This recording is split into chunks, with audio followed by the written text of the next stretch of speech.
Hey there, team, and welcome to another episode in the Geology 101 Physical Geology video series. I'm Geology Professor Shawn Willsey. Thanks for joining me today. Here in episode 34, we're going to look at how rivers and streams work. We're going to look at the basic processes that govern the behavior of moving water across the Earth's surface. And in a future episode, we'll look more at the landforms that running water creates, talk a little bit about floods. This Geology 101 video series is modeled after my college course. It's the same curriculum, it's the same lectures, the same content. The only thing you're missing is the lab or field trip components, but you can supplement those a little bit with some of the other videos I have here on my channel. And I'll be sure to link a few of the more relevant videos to this video description in case you want to see some application of the things we're talking about here. So let's just jump right into this. So we're going to be looking at how water works at the Earth's surface. And so that kind of ties us back to the hydrologic cycle, which I'm sure many of you are familiar with, or which is pretty easy to understand. So basically, water is a finite resource on planet Earth, and it gets recycled from one reservoir to another through a variety of processes. So for example, you might look outside today and maybe it's a little cloudy, maybe it's raining, maybe it's snowing, and that precipitation then falls to the ground. Some of it seeps into the ground and becomes what we call subsurface flow or groundwater.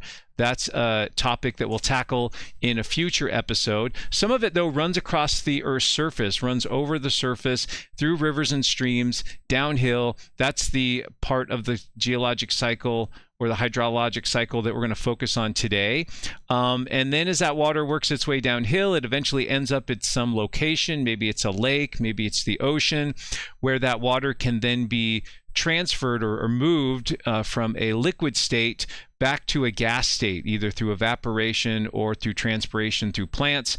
Once that water vapor in a gas state goes up into the atmosphere, it can then condense back into liquid water, get moved from one place to another, and then eventually fall as precipitation. So just a simplistic view of the hydrologic cycle. Again, we're going to be focusing on rivers and streams. I'll probably use those two terms somewhat synonymously. I think we all probably have a connotation that a river is a bigger surface water entity and a stream smaller, but the processes are the same. And I probably will be flip-flopping those two terms, but realize that they stand for one thing regardless.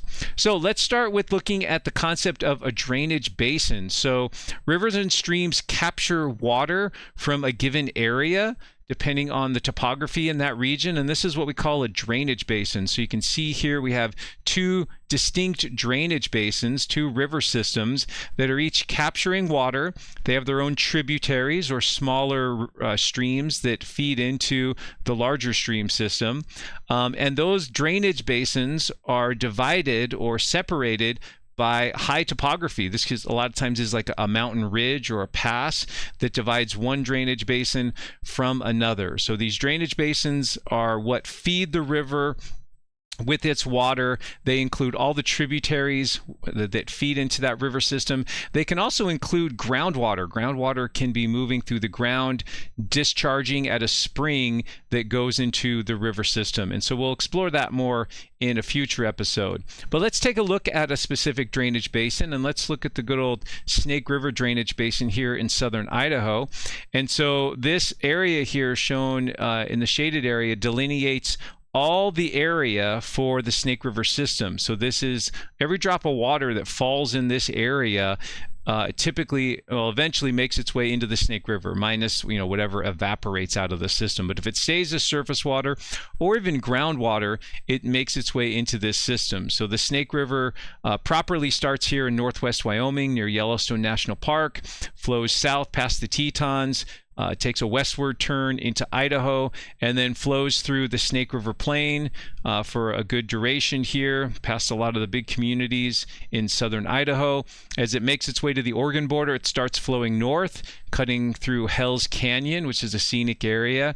And then up here near Lewiston and where the Clearwater River joins the Snake River, it turns into southeast Washington, and then it terminates right here because the Snake River joins a bigger river system, the Columbia River, And the Columbia River system takes off from this point, goes downstream, heads west through the Columbia River Gorge, and ends up in the Pacific Ocean between Oregon and Washington. So this entire area here, which you can see the numbers here for how large this drainage basin is pretty significant. It's not by no means the biggest drainage basin on Earth, but for the western U.S., it's a significant drainage basin. You can see the relative size of the tributaries are somewhat shown by the size of the font. So the Salmon River is a major tributary into the Snake River, whereas something maybe like Salmon Falls Creek down here is a much smaller contributor to the system. But it's divided from other drainage basins by this high topography. This is actually the border between Idaho and Montana are these high mountain passes and peaks that run along the border here. So that's the idea of a drainage basin. Let's now look at how streams' velocity changes and just look at this concept of velocity. So velocity, of course, is speed or distance traveled over time. So how far the water moves over some unit of time. We typically use seconds for that. Here in the US, we use feet per second, but you could also use meters per second. Works just as well.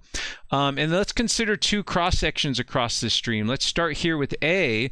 Here we have a straight channel, right? The river is running straight across the landscape when we look at it in map view. And if we look at it in cross-section view, that stream channel maybe looks something like this. And we tend to see the fastest moving water here right down the center of that channel. The water along the banks of the stream and along the bed of the stream are in contact with the ground, and so there tends to be more friction there. So the water tends to move a little bit more slowly. Maybe it's working its way over the rocks, the sediment that's along the bed of that channel. Also notice that this straight channel has a fairly symmetric look to it. Now, this isn't always true, but this is generally more true than not, that you might get a more symmetrical channel here where the stream is flowing along a straight path. As we watch the water, though, go into this bend, this meander of the stream, things change quite a bit. That fast flow is actually on the outside of the bend. So basically, as the water comes in, that fast flow comes into the bend, basically runs right into the outside bend, and so we tend to see the fastest flow along the outside of the stream bend or meander, and consequently the slower water tends to be on the inside of the bend. And so this actually affects the shape of the channel. We get a little bit more asymmetric shape to the channel with the deeper water and the faster moving water over here along the outside of the bend over in this area. So velocity of a stream is important. Even for folks recreationally, like for example, I enjoy doing a lot of whitewater rafting, and this is something you learn in guiding a boat. Is, let's say, you know, I'm coming into the stream this way, and I don't know exactly what hazards might be down here. Maybe I can hear the roar of a rapid down here, and I want to come into this somewhat cautiously and maybe scout it out. So rather than put my boat on the outside of the bend, which would put me in the fast flow and kind of send me whipping around this bend, and maybe I wouldn't have much time to either pull over and scout it or really assess what the river's doing in this section. Instead of doing that, which would be a little bit reckless, I might choose instead to enter this section of the river on the inside of the bend, where the water is slower, and I could pull over to the side easier, or I could get out of the main current a little bit easier, and I could move my way through this slower section of water and have more time to be able to observe, maybe to scout out the river, see what hazards exist there, and then make a decision based on what I see. So velocity in a stream we've seen changes along its width, but also changes along its length as you go from upstream locations to downstream locations. So this is velocity, and let's now look at a real sort of section of rivers. This is just a screenshot from Google Earth. This is the Little Brazos River in Texas. You can see the flow of the river kind of coming around this bend or meander. Again, remember that the fastest moving water is pretty much right where my blue arrow is, but if you just extend that along here, that's going to eventually run into the outside bend, and of course it's going to be deflected by the banks of the stream, and so this is where we see the fastest moving water along this side of the stream. And because of that, because the water is moving faster, it's able to strip away sediment, rocks along the edge of the stream, and then transport those. And whenever we transport sediment, that's something we call erosion. So this tends to be a more erosion dominant region of the stream. And then on the flip side, on the other side of the stream where the velocity is quite low, this is where the sediment the river is carrying is going to be deposited. It's going to settle out of the water column to the bottom of the stream. And this is where we get deposits of sediment like this big chunk of sand and mud you can see down here. We'll later get to, in the next episode, we'll talk about what landform features these are and give them some fun names. But for now, this is some of the basics here that's important to think about. Notice here you can see the landscape has sort of been cut into. There's some steep embankments along the margin of the stream, whereas over here we have a much more subdued topographic feature where this low velocity zone has deposited some of the sediment. So that is the concept of velocity. Let's now turn to another important concept with streams, and that is what's called gradient. So gradient is basically how much the stream is dropping as you go from an upstream location to a downstream location over a given distance. And you can think of it a lot like the slope of a line. Think about those good old days back in math class where you had a graph, you had a line on the graph, and you had to figure out what the slope of the line was. And so we can treat that with those simple concepts of rise over run. So we can look at how much the stream, the water is dropping vertically over some distance. So the rise, the vertical change, excuse me, over the horizontal change, what we call the run. So it's the vertical drop over some distance. Gradient's always changing. So as you move from one place on the stream, upstream or downstream, it's constantly changing in places. And let's go to a fun example here, again, locally here in southern Idaho, although there's lots of great examples one could use. And what I've done here is I've just picked a section of the Snake River, which runs through this region here of southern Idaho, just north of Twin Falls. And for this purpose, I went from about the Hansen Bridge right here. So this is one bridge over the river. And I went downstream to the west through this amazing landscape carved by the Bonneville flood to the Perrine Bridge here. So you can see the area of the stream, or the length of the stream that I've outlined in blue. And Google Earth does lots of fun things that you can do here. So one thing, once you create a path, or in this case, so I've traced out the path of the river through the Snake River Canyon. And once you trace out that path and save it, you can actually put in an elevation profile. So notice down here at the bottom, let me get my head out of the way a little bit there. We have a profile of the river. So you can see on the map where I'm at with that big red arrow. So I'm starting at the upstream end near the Hansen Bridge. You can see the elevation there. And this is all in feet and miles, so you can convert that as needed. But you can see it's headed downstream. The water level's dropping as we work our way downstream. There's a significant drop right here. Then the stream has a very low gradient, very slight gradient. Then another very large drop right here in this section of the river. Then it has another pretty low gradient, little bit of a drop there, and then that low gradient continues all the way down to the bridge. So this is the profile. This is basically the topographic profile, the cross section of the Snake River from about the Hansen Bridge down to the Perrine Bridge. So I just wanted to show you kind of how that looks in profile. So let's explore this specific profile in a little bit more detail and actually calculate the gradient of the Snake River between those 2 points there. So here I've just screenshotted that same topographic profile.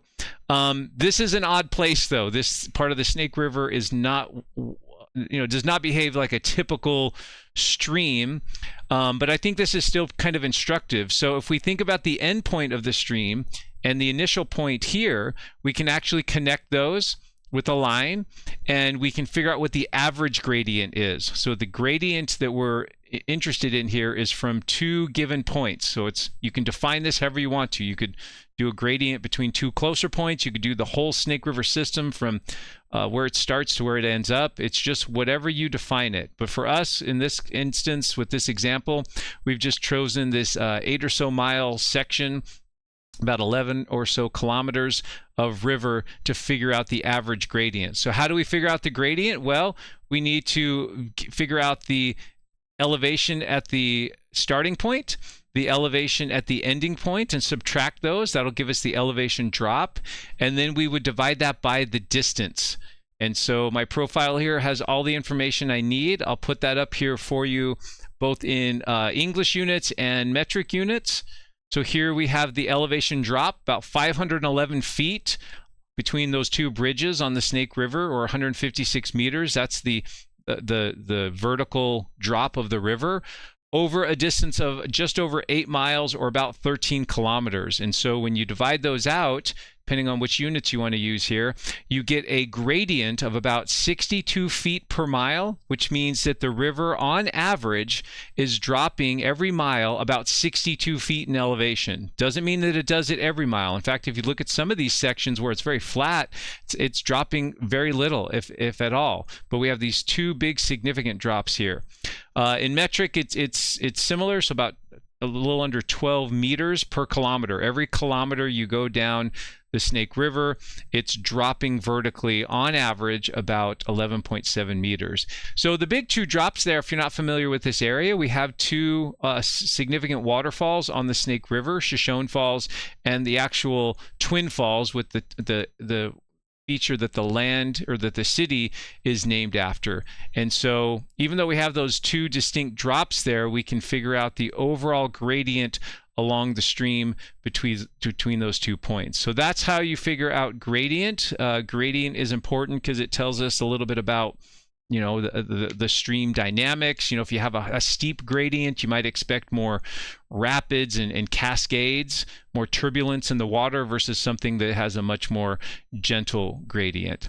So let's turn over now to our third stream characteristic that's important, and this is called discharge. And discharge is basically how much water is moving downstream for every unit of time, so maybe every second in this case. And here in the US, we use cubic feet per second. You can also use cubic meters per second, just any volume. So a cubic foot would be a cube that measures 1 foot by 1 foot by 1 foot.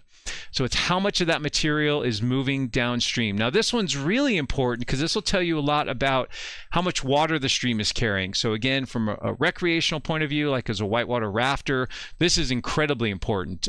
There's river sections where I want to know if there is a greater amount of water moving down that stream segment versus normal, right? Maybe I ran it 2 years ago at a certain flow, and now I want to run that section of river again, but it has more water. Maybe it's twice the flow now.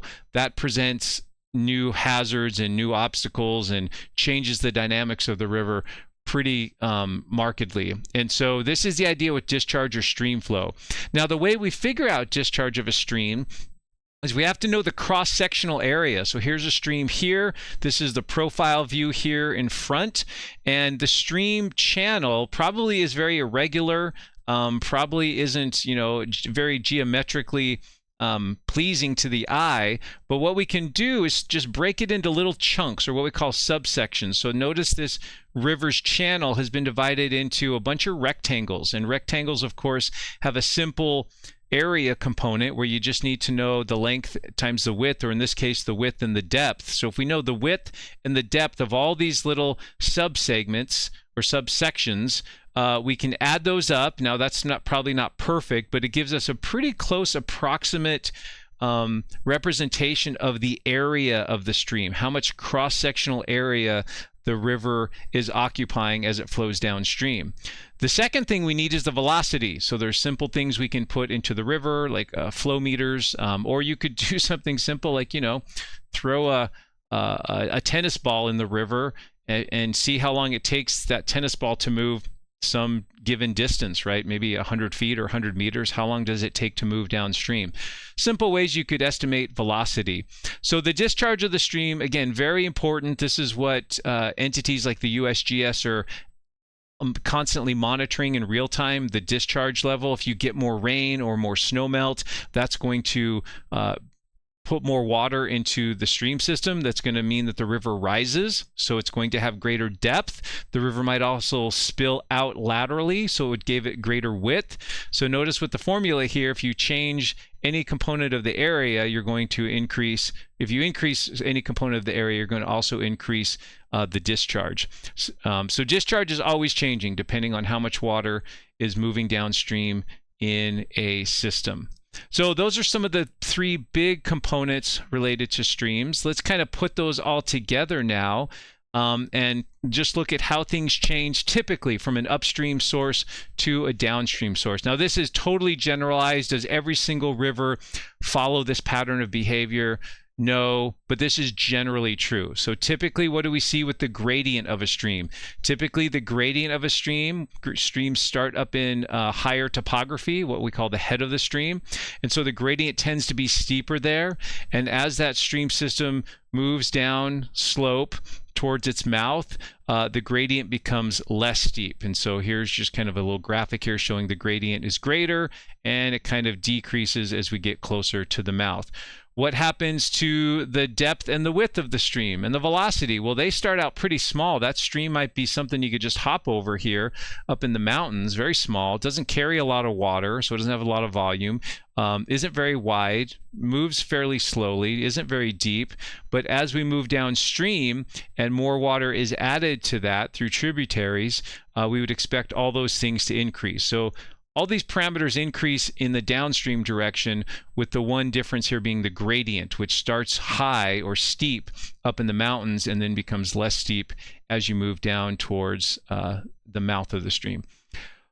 Okay, so our next component, and then we'll do some quiz questions here at the end, is base level. Base level is incredibly important for how the stream evolves over time and what sort of landscape it creates. So here we have a beautiful picture of these narrow, deep canyons in southwestern Idaho. This is the Bruno River Canyon. In places it's 1,000 feet or over 300 meters deep.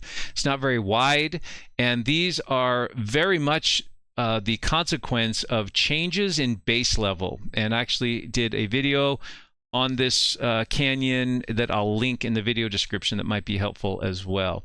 So base level, again, is just the lowest point that the stream can erode to. So for the Snake River, its base level is the Columbia, because that's where it goes. That's its destination.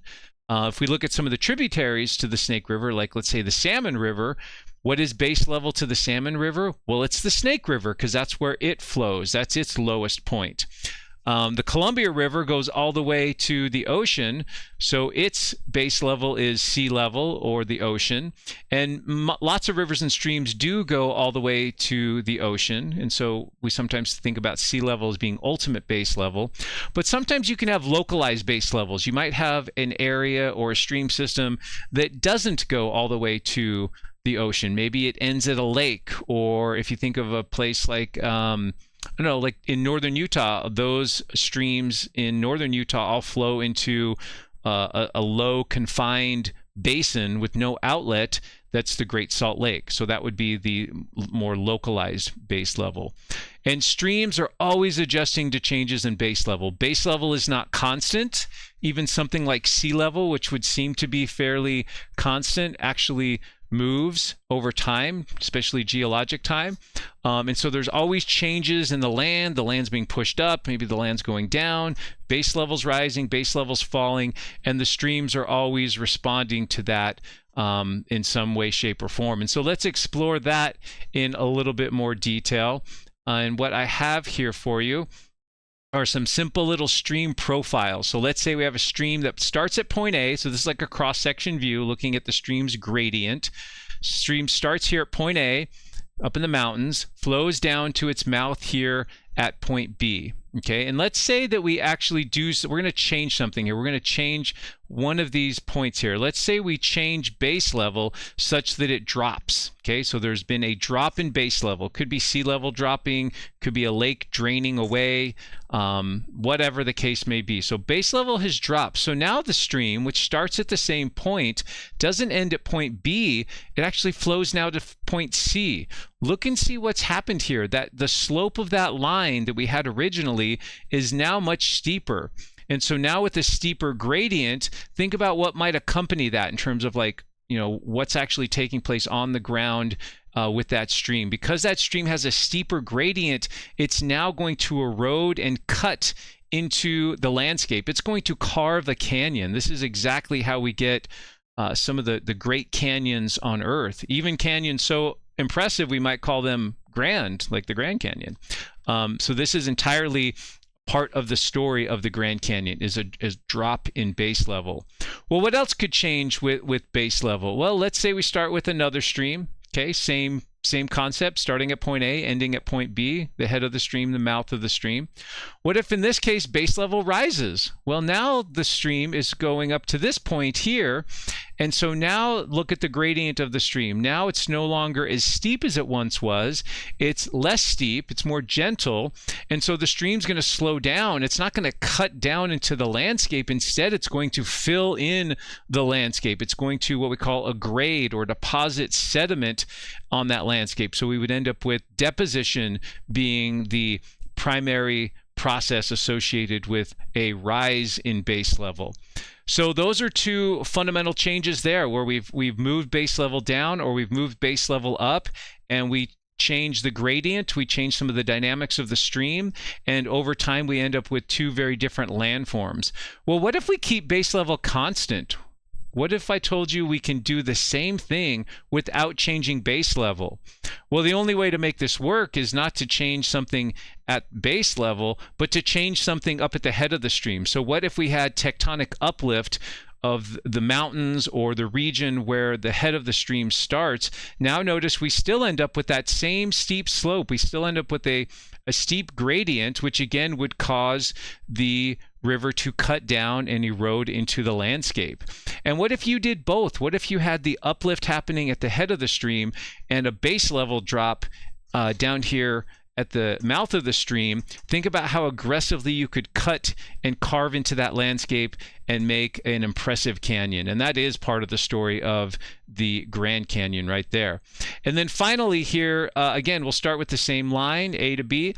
And instead of moving base level at all, instead of uplifting the headwaters, what if we cause the headwater region, this area up here, to subside or lower its elevation? Notice now we have a gradient for that stream system that's less steep, and so it's going to be just like this one here, where instead of erosion and downcutting, we're going to see deposition and what we call aggradation, or building up of sediment. We're going to keep depositing sediment in that valley and on that stream, and we're going to build up the land from the bottom. So just some fun things to think about in terms of base level. You might start to think about different ways in which base level can change, again, naturally through different processes. Okay, so let's do our quiz questions here to wrap up this episode. So here is your first quiz question. So let's say we have a dam that's constructed across a river, and as you construct that dam, you impound the water behind the dam to form a reservoir. So the stream gradient above the dam is now blank, likely resulting in blank. And you have 5 options here. So go ahead and pause the video so you can think about this and answer the question. Okay, let's go ahead and talk about this. So it's just exactly like we just went over with base level. That dam across the river has risen the stream's base level, right? The stream used to flow down to some other destination location, but by constructing the dam, upstream of the dam, we now have created an artificial new base level. So by bringing base level up, that's going to cause the stream gradient to be reduced. So it's not as steep as it was previously. And because that is not as steep, we're going to see sediment being deposited there. So our best answer there looks like was B. B was the correct answer, reducing the gradient and that would result in the deposition of sediment. All right, how'd you do on that one? Hopefully you did well. Let's do one more quiz question here. This one, a little bit of numbers and a little bit of quantification. So this one, you're going to calculate the discharge of a stream. So I have some information for you about this specific stream. It has a cross-sectional area of about 60 square feet. And I apologize, these are in all English units, but just change it to meters if you want to, and just change these to cubic meters per second. It's all the same. So 60 square feet, the stream is 40 miles long. It has a gradient of 3 feet per mile, and it has a velocity of 10 feet per second. So given that bit of information, go ahead and see if you can calculate, calculators are allowed here, the discharge of this stream. How much water is it carrying? Go ahead and pause the video if you need to. Take a minute. Alrighty, let's go ahead and work this through together. Well, this one's a little tricky because you might have been looking at all these numbers and maybe you were overwhelmed and maybe you checked out already. Well, as we look at these numbers, welcome to information overload. You don't need all of this data in order to figure out the discharge of a stream. The discharge of a stream is the area times the velocity. The discharge of a stream, do we need to know that it's 40 miles long? No, because the discharge of that stream would change all along that 40-mile length. It would be constantly changing as more streams join it or groundwater flows into it. So that's not relevant. The 40-mile length is not relevant. The gradient of the stream, which is important, and we've talked about that already, has no bearing on the discharge either. What we just need to know is what is the cross-sectional area of the stream channel and how much water is it carrying in terms of, or what's the velocity of that water as it moves downstream. The other way you might have tackled this is just look at what units you need. You need 3 units of feet and 1 unit of seconds. And the only way to get that is to take 60 square feet, that gives you 2 units of feet, and times it by the 10 feet per second. And so the answer here again was B, 600 cubic feet per second. That is the discharge of this stream, area times velocity. Good stuff. Who doesn't love a good quiz with some numbers and math? I do. I think it's great. Alrighty, friends, that is episode 34, how streams work. And in the next episode, we'll look at some of the landforms created by streams, and we'll talk a little bit about floods. Thanks for your support of the channel. Hope you enjoyed this episode, and take care.